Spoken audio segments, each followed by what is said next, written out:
ನಟಿ Ramya Rao gold smuggling ಪ್ರಕರಣ CBI entry ಕೊಟ್ಟಿದ್ದು ಯಾಕೆ?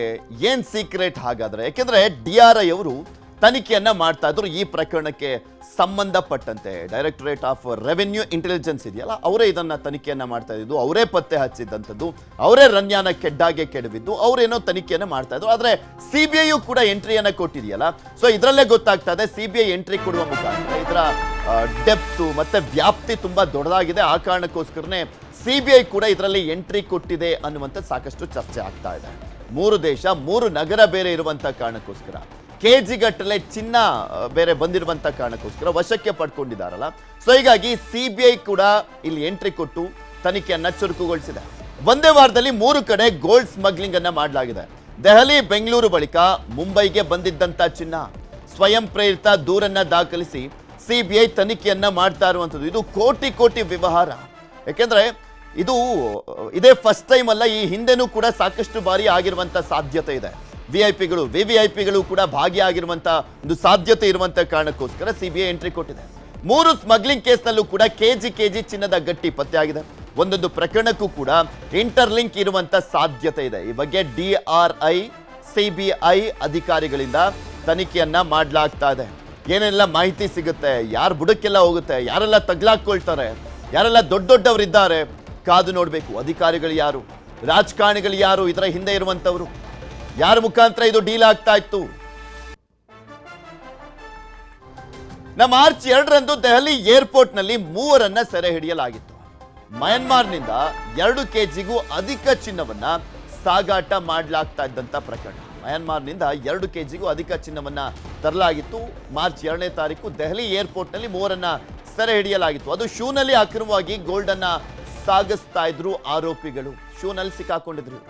ಮಾರ್ಚ್ 3ನೇ ತಾರೀಕು ಬೆಂಗಳೂರಿನಲ್ಲಿ ರಮ್ಯಾ ರಾವ್ ಲಾಕ್ ಆಗ್ತಾಳೆ. ಮಾರ್ಚ್ 3ನೇ ತಾರೀಕು ರಮ್ಯಾ ರಾವ್ ಬಳಿ 14 ಕೆಜಿಗೂ ಅಧಿಕ ಚಿನ್ನ ವಶಕ್ಕೆ ಪಡೆಯಲಾಗುತ್ತೆ. ದುಬೈನಿಂದ ಗೋಲ್ಡ್ ಸ್ಮಗ್ಲಿಂಗ್ ಮಾಡಿದ್ದಂತ ರಮ್ಯಾ ದುಬೈನಿಂದ ಬಂದು ಇಲ್ಲಿ ತಗಲಾಕೊಂಡಿದ್ದ. ಮುಂಬೈ ಏರ್ಪೋರ್ಟ್ ನಲ್ಲೂ ಕೂಡ ಗೋಲ್ಡ್ ಸ್ಮಗ್ಲಿಂಗ್ ಆಗಿತ್ತು. ಒಂದು ದೆಹಲಿಯಲ್ಲಿ, ಅದಾದ್ಮೇಲೆ ಅಂದ್ರೆ ಮಾರ್ಚ್ 2ನೇ ತಾರೀಕು ದೆಹಲಿಯಲ್ಲಿ, ಮಾರ್ಚ್ 3ನೇ ತಾರೀಕು ಬೆಂಗಳೂರಿನಲ್ಲಿ ರಮ್ಯಾ ಸಿಕ್ಕಾಕೊಳ್ತಾಳೆ. ಅದಾದ್ಮೇಲೆ ಮುಂಬೈ ಏರ್ಪೋರ್ಟ್ ನಲ್ಲೂ ಕೂಡ ಗೋಲ್ಡ್ ಸ್ಮಗ್ಲಿಂಗ್ ಕೇಸ್ ವರದಿ ಆಗುತ್ತೆ. ಕೆಜಿ ಗಟ್ಟಲೆ ಚಿನ್ನದ ಗಟ್ಟಿ ಸಾಗಿಸ್ತಾ ಇದ್ದಂತ ಇಬ್ಬರು ಡಿಆರ್ಐ ವಶಕ್ಕೆ ಪಡೆದುಕೊಳ್ತಾರೆ ಅಧಿಕಾರಿಗಳು. ದುಬೈನಿಂದ ಚಿನ್ನ ಸಾಗಿಸ್ತಾ ಇದ್ದಂತ ಇಬ್ಬರು ತಗಲಾಕೊಂಡಿರ್ತಾರೆ. ಅಲ್ಲಿ 3 ಕೇಸ್ಗಳ ಹಿನ್ನೆಲೆಯಲ್ಲಿ ಸಿಬಿಐ ಸ್ವಯಂ ಪ್ರೇರಿತ ದೂರನ್ನ ದಾಖಲು ಮಾಡಿಕೊಳ್ಳುತ್ತೆ. ಇದೆಲ್ಲ ಒಂದ್ ಕಡೆ ಇಂಟರ್ಲಿಂಕ್ ಇದೆ ಅನ್ನುವಂತ ಕಾರಣಕ್ಕೋಸ್ಕರ 3 ಸ್ಮಗ್ಲಿಂಗ್ ಕೇಸ್ಗಳ ಸಂಬಂಧ ತನಿಖೆಯನ್ನ ಕೈಗೊಂಡಿರುವಂತದ್ದು ಸಿಬಿಐ. ಸಿಂಡಿಕೇಟ್ ಮೂಲಕ ಸ್ಮಗ್ಲಿಂಗ್ ಮಾಡ್ತಾ ಇರುವಂತ ಶಂಕೆ ಇರುವಂತದ್ದು. ಸೊ ಹೀಗಾಗಿ ಯಾರು ಇದರ ಸೂತ್ರಧಾರ, ಯಾರಿಗೆ ಹೋಗ್ತಾ ಇತ್ತು ಈ ಒಂದು ಗೋಲ್ಡ್ ಅನ್ನುವಂಥದ್ರ ಬಗ್ಗೆ ಯಾವ ರೀತಿಯ ಪತ್ತೆ ಹಚ್ತಾರೆ, ಇದ್ರ ಬಗ್ಗೆ ಇನ್ನಷ್ಟು ಡೀಟೇಲ್ಸ್ ಅನ್ನ ಕೊಡ್ತಾ ಹೋಗ್ತಾರೆ ನಮ್ಮ ಪ್ರತಿನಿಧಿ ಮುನಿರಾಜು. ನಮ್ಮ ಜೊತೆ ನೇರ ಸಂಪರ್ಕದಲ್ಲಿ ಜಾಯಿನ್ ಆಗಿದ್ದಾರೆ. ಮುನಿರಾಜು, ಇಲ್ಲಿ ನೋಡ್ತಾ ಇದ್ವಿ 3 ಪ್ರಕರಣ, 3ಕ್ಕೂ ಕೂಡ ಇಂಟರ್ಲಿಂಕ್ ಇರುವಂತದ್ದನ್ನ ಗಮನಿಸಬಹುದಾಗಿರುವಂತದ್ದು ನಾವು. ಸೊ ಪೊಲೀಸರು ಯಾವ ರೀತಿಯಾಗಿ ತನಿಖೆಯನ್ನ ಮಾಡ್ತಾ ಇದ್ದಾರೆ ಅಂದ್ರೆ ಡಿಆರ್ಐ ಮತ್ತು ಸಿಬಿಐ ಅಧಿಕಾರಿಗಳು? ಪೃಥ್ವಿ, ಏನು ಒಂದೇ ವಾರದಲ್ಲಿ ದೇಶದಲ್ಲಿ 3 ಏರ್ಪೋರ್ಟ್ ನಲ್ಲಿ ಕೂಡ ಕೆಜಿ ಗಟ್ಟಲೆ ಒಂದು ಚಿನ್ನ ಸ್ಮಗ್ಲಿಂಗ್ ಮಾಡ್ತಾ ಇರೋದು ಕೂಡ ಬೆಳಕಿಗೆ ಬಂದಿತ್ತು. ದೆಹಲಿ ಮತ್ತೆ ಬೆಂಗಳೂರು ಮತ್ತೆ ಮುಂಬೈ ಏರ್ಪೋರ್ಟ್ ನಲ್ಲಿ ಏನು ಹೊರದೇಶಗಳಿಂದ ಬಂದಂತ ಪ್ರಜೆಗಳೇನಿದ್ರೆ ಅವರು ಕೆಜಿ ಗಟ್ಟಲೆ ಚಿನ್ನವನ್ನ ಸ್ಮಗ್ಲಿಂಗ್ ಮಾಡಿ ದೇಶಕ್ಕೆ ತರೋದನ್ನ ಕೂಡ ಸಿಕ್ಕಾಕೊಂಡಿದ್ರು. ಈ ಒಂದು ಸಂದರ್ಭದಲ್ಲಿ ಏನು ದೆಹಲಿಯಲ್ಲಿ ಸುಮಾರು 2 ಕೆಜಿಗೂ ಅಧಿಕ ಚಿನ್ನ ಪತ್ತೆ ಆಗಿದ್ರೆ 3 ಆರೋಪಿಗಳನ್ನು ಕೂಡ ಅಲ್ಲಿ ಸೆರೆ ಹಿಡಿಯಲಾಗಿತ್ತು. ನಂತರ ಮಾರ್ಚ್ 3ನೇ ತಾರೀಕು ಬೆಂಗಳೂರಿನಲ್ಲಿ ಕೂಡ ರಮ್ಯಾ ರಾವ್ ಬಳಿಂದ ಸುಮಾರು 14ಕ್ಕೂ ಹೆಚ್ಚು ಕೆಜಿ ಚಿನ್ನವನ್ನ ಪತ್ತೆ ಮಾಡಿದ್ರು. ನಂತರ ಮುಂಬೈ ಏರ್ಪೋರ್ಟ್ ನಲ್ಲಿ ಕೂಡ ಕೆಜಿ ಗಟ್ಟಲೆ ಚಿನ್ನ ಪತ್ತೆಯಾಗಿತ್ತು. ಮತ್ತೆ 2 ಆರೋಪಿಗಳನ್ನ ಕೂಡ ಡಿಆರ್ಐ ಅಧಿಕಾರಿಗಳು ಬಂಧಿಸಿ ಒಂದು ವಿಚಾರಣೆ ಕೂಡ ಮಾಡ್ತಾ ಇದ್ರು.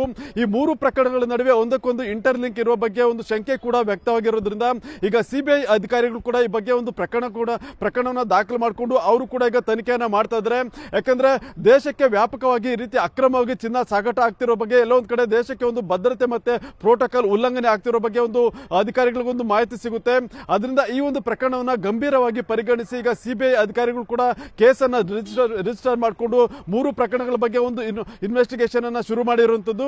ಇದರ ಹಿಂದೆ ಒಂದು ದೊಡ್ಡ ಸಿಂಡಿಕೇಟ್ ಇರೋ ಬಗ್ಗೆ ಒಂದು ಅಧಿಕಾರಿಗಳಿಗೊಂದು ಶಂಕೆ ಇದೆ. ಮತ್ತೆ ಅಧಿಕಾರಿಗಳು ಮತ್ತೆ ಪ್ರಭಾವಿ ವ್ಯಕ್ತಿಗಳು ಕೂಡ ಇದರಲ್ಲಿ ಭಾಗಿಯಾಗಿರೋ ಬಗ್ಗೆ ಒಂದು ಗುಮಾನಿ ಕೂಡ ಅಧಿಕಾರಿಗಳಿಗೆ ಈಗ ಬಂದಿರುವಂತದ್ದು. ಮತ್ತೆ ಜ್ಯುವೆಲರಿ ಶಾಪ್, ಕೆಲವು ಜ್ಯುವೆಲರಿ ಶಾಪ್ ಕೂಡ ಇದರಲ್ಲಿ ಇನ್ವಾಲ್ವ್ಮೆಂಟ್ ಆಗಿರೋ ಬಗ್ಗೆ ಒಂದು ಶಂಕೆ ಇರೋದ್ರಿಂದ ಈ ಒಂದು ಜ್ಯುವೆಲರಿ ಅಂದ್ರೆ ಈ ಒಂದು ಚಿನ್ನದ ಗಟ್ಟಿಗಳು ಬೆಂಗಳೂರು ಮತ್ತೆ ಮುಂಬೈಗೆ ಬಂದ ಬಳಿಕ ಅದು ಎಲ್ಲಿಗೆ ಹೋಗ್ತಾ ಇತ್ತು, ಅದನ್ನ ಪರ್ಚೇಸ್ ಯಾರು ಮಾಡ್ತಾ ಇದ್ರು, ನಂತರ ಅದನ್ನ ಯಾವ ರೀತಿ ವಿಲೇವಾರಿ ರಿಕವರಿ ಮಾಡ್ತಿದ್ರು ಅನ್ನೋದ್ರ ಬಗ್ಗೆ ಈಗ ತನಿಖೆಯನ್ನು ಕೂಡ ಮಾಡ್ತಾ ಇರುವಂತದ್ದು. ಒಂದು ಕಡೆ ಇದು ದೇಶದ ಒಂದು ತೆರಿಗೆಗೆ ಒಂದು ನಷ್ಟವನ್ನು ಉಂಟು ಮಾಡಿದ್ರೆ, ಇನ್ನೊಂದು ಕಡೆ ಭದ್ರತೆ ಬಗ್ಗೆ ಕೂಡ ಸಾಕಷ್ಟು ಪ್ರಶ್ನೆಗಳನ್ನು ಉಂಟು ಮಾಡುತ್ತೆ. ಆ ಸಲುವಾಗಿ ಡಿಆರ್ಐ ಮತ್ತೆ ಸಿಬಿಐ ಅಧಿಕಾರಿಗಳು ಜಂಟಿಯಾಗಿ ಇದ್ರ ಬಗ್ಗೆ ತನಿಖೆಯನ್ನ ಕೈಗೊಂಡಿದ್ದು, ಇದರ ಹಿಂದೆ ಇರುವಂತಹ ಸಿಂಡಿಕೇಟ್ ಅನ್ನ ಪತ್ತೆ ಹಚ್ಚೋ ಸಲುವಾಗಿ ತನಿಖೆಯನ್ನ ಮಾಡ್ತಾ ಇದ್ದಾರೆ. ಪೃಥ್ವಿ, ಮುನಿರಾಜು, ಇಲ್ಲಿ ಪ್ರಮುಖವಾಗಿ ನೋಡ್ತಾ ಇದ್ವಲ್ಲ, ಒಂದು ಸಿಂಡಿಕೇಟ್ ಅನ್ನ ಪತ್ತೆ ಹಚ್ಚುವಂತ ಕೆಲಸವನ್ನ ಮಾಡ್ತಾ ಇದ್ದಾರೆ. ಹೌದು, ಅವರ ಲ್ಯಾಪ್ಟಾಪ್, ಮೊಬೈಲ್ ಎಲ್ಲವನ್ನೂ ಕೂಡ ವಶಕ್ಕೆ ಪಡೆದುಕೊಳ್ಳಲಾಗಿರುವಂತದ್ದು, ಅವ್ರ ಮನೆ ಮೇಲೂ ಕೂಡ ದಾಳಿಯನ್ನ ಮಾಡಲಾಗಿತ್ತು. ಇಲ್ಲಿ ರನ್ಯಾರಾವ್ ಅವರನ್ನ ಹೊರತುಪಡಿಸಿ ಇನ್ಯಾರನ್ನೂ ಕೂಡ ವಿಚಾರಣೆ ಮಾಡಲಾಗಿಲ್ವಾ ಈ ಪ್ರಕರಣದಲ್ಲಿ? ಅಂದ್ರೆ ಇವರಿಗೆ ಪ್ರೋಟೋಕಾಲ್ ಪ್ರಕಾರ ಏನು ಹೊರಗಡೆ ಕರ್ಕೊಂಡು ಹೋಗುವಂತ ಕೆಲಸವನ್ನ ಪೊಲೀಸರೊಬ್ರು ಬಸವರಾಜನ್ ಅವ್ರು ಮಾಡ್ತಾ ಇದ್ರಲ್ಲ, ಅವ್ರನ್ನ ಹೊರತುಪಡಿಸಿ ಇನ್ಯಾರನ್ನೂ ಕೂಡ ವಿಚಾರಣೆ ಮಾಡಿಲ್ವಾ ಇದುವರೆಗೂ? ಪೃಥ್ವಿ, ಈಗಾಗಲೇ ಇದರಲ್ಲೂ ಕೂಡ ಕೆಲವು ಅಧಿಕಾರಿಗಳು ಇನ್ವಾಲ್ವ್ಮೆಂಟ್ ಇರೋದ್ರ ಬಗ್ಗೆ ಈಗಾಗಲೇ ಒಂದು ಸಂಶಯ ಇರೋದ್ರಿಂದ ಈಗ ಡಿಆರ್ಐ ಅಧಿಕಾರಿಗಳು ಕೂಡ ಈ ರನ್ಯಾರಾವ್ ಅಲ್ಲದೆ ಆ ಒಂದು ಏರ್ಪೋರ್ಟ್ನ ಅಧಿಕಾರಿಗಳಿರ್ಬೋದು ಮತ್ತೆ ಅಲ್ಲಿದ್ದಂಥ ಪ್ರೋಟೋಕಾಲ್ ಫಾಲೋ ಮಾಡುವಂಥ ಸಿಬ್ಬಂದಿ ಏನಿದ್ರೆ ಅವರನ್ನು ಕೂಡ ಸ್ಟೇಟ್ಮೆಂಟ್ ಅನ್ನು ಮಾಡ್ತಾ ಇದ್ದಾರೆ. ಆದರೆ ಈಕೆ ಕೊಡುವಂತ ಹೇಳಿಕೆ ಏನಿದೆ ಅದರಲ್ಲಿ ಇದರಲ್ಲಿ ಯಾರ್ಯಾರು ಇನ್ವಾಲ್ವ್ಮೆಂಟ್ ಆಗಿದ್ದಾರೆ, ಆಕೆಗೆ ಯಾರು ಭದ್ರತೆ ಕೊಡೋದಕ್ಕೆ ಸೂಚನೆ ಕೊಟ್ಟಿದ್ರು, ಮತ್ತೆ ಪ್ರೋಟೋಕಾಲ್ ಉಲ್ಲಂಘನೆ ಮಾಡಿ ಆಕೆಯನ್ನು ಯಾರು ಕರ್ಕೊಂಡು ಬರ್ತಾ ಇದ್ರು, ಇದಕ್ಕೆ ಎಲ್ಲರೂ ಕೂಡ ಯಾರಾದ್ರೂ ಒಬ್ಬರು ಹಿರಿಯ ವ್ಯಕ್ತಿಗಳಿರ್ಬೋದು, ಅಂದ್ರೆ ಪ್ರಭಾವಿ ವ್ಯಕ್ತಿಗಳು ಯಾರಾದ್ರೂ ಇರ್ಬೋದಾ ಅನ್ನೋ ಒಂದು ಶಂಕೆ ಕೂಡ ಇದೆ. ಅದರಿಂದ ಆಕೆಯ ಮೊಬೈಲ್ ಫೋನ್ ಮತ್ತೆ ಲ್ಯಾಪ್ಟಾಪ್ ಅನ್ನ ಈಗಾಗಲೇ FSL ಗೆ ರವಾನೆ ಮಾಡಿ ಅಲ್ಲಿ ಅದನ್ನ ಎಕ್ಸ್ಟ್ರಾಕ್ಟ್ ಮಾಡೋದಕ್ಕೂ ಕೂಡ ಈಗ ಅಧಿಕಾರಿಗಳು ಮುಂದಾಗಿದ್ದಾರೆ.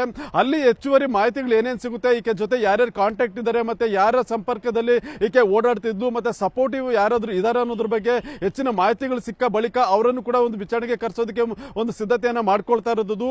ಯಾಕಂದ್ರೆ ರನ್ಯಾರಾವ್ ಅಲ್ಲದೆ ಬೇರೆ ವ್ಯಕ್ತಿಗಳನ್ನ ವಿಚಾರಣೆಗೆ ಕರಿಬೇಕಾದ್ರೆ ಅವರಿಗೆ ಅದಕ್ಕೆ ಸಂಬಂಧಪಟ್ಟಂತ ಸೂಕ್ತ ಎವಿಡೆನ್ಸ್ ಕೂಡ ಬೇಕಾಗುತ್ತೆ. ಆ ಒಂದು ಸಾಕ್ಷ್ಯಾಧಾರಗಳನ್ನ ಸಂಗ್ರಹ ಮಾಡಿದ ನಂತರ ಮುಂದೆ ಇದರಲ್ಲಿರುವಂತಹ ಪ್ರಭಾವಿ ವ್ಯಕ್ತಿಗಳಿರ್ಬೋದು ಮತ್ತೆ ಅಧಿಕಾರಿಗಳು ಯಾರ್ಯಾರು ಇನ್ವಾಲ್ವ್ಮೆಂಟ್ ಆಗಿದ್ದಾರೆ ಅಂತವ್ರನ್ನ ವಿಚಾರಣೆಗೆ ಕರೆಸೋದಕ್ಕೆ ಈಗ ಸಿದ್ಧತೆಯನ್ನ ಮಾಡ್ಕೊಳ್ತಾ ಇದ್ದಾರೆ. ಪೃಥ್ವಿ.